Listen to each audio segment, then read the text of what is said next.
आइए दोस्तों आज की वीडियो के अंदर जानते हैं अवाम का थप्पड़। दोस्तों अवाम का थप्पड़ क्या होता है आज की वीडियो के अंदर हम जानेंगे। दोस्तों एक दफा मुल्ला नसीरुद्दीन बाजार से गुजर रहे थे कि पीछे से उन्हें आके किसी ने जोर से थप्पड़ मारा।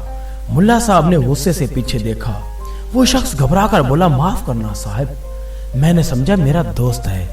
दोस्तों तो मुल्ला साहब ने कहा, नहीं तुमने मेरे साथ ज्यादती की है, तो चलो अदालत चलते हैं और जज साहब से अपना फैसला करवाते हैं। जज के पास अपना मुद्दा पेश किया। जज ने शख्स को खौफ देखकर कहा, तुम थप्पड़ की कीमत दोगे या मुल्ला साहब भी तुमको थप्पड़ मारे। इस शख्स ने कहा, जनाब मैं थप्पड़ की कीमत दूंगा, लेकिन अभी मेरे पास कुछ भी नहीं है। मेरी बीवी के पास कुछ जेवर हैं, वो मैं ले आता हूँ। जज ने कहा, ठीक है, तुम जाओ और जल्दी से जेवर ले आओ और मुल्ला साहब की खिदमत में पेश करो। इंतजार करते करते थक गया मुल्ला साहब, अभी तक वो शख्स नहीं आया।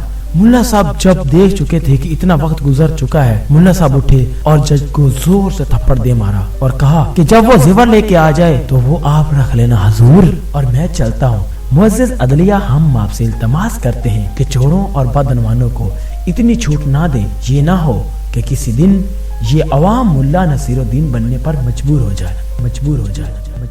तो दोस्तों हम उम्मीद करते हैं आपको हमारी वीडियो आज की पसंद आई होगी। दोस्तों आप कमेंट बॉक्स में अपनी राय का इज़हार जरूर कीजिएगा। मिलते हैं एक नई वीडियो में, तब तक के लिए मुझे इजाजत दीजिए। अल्लाह निगहबान।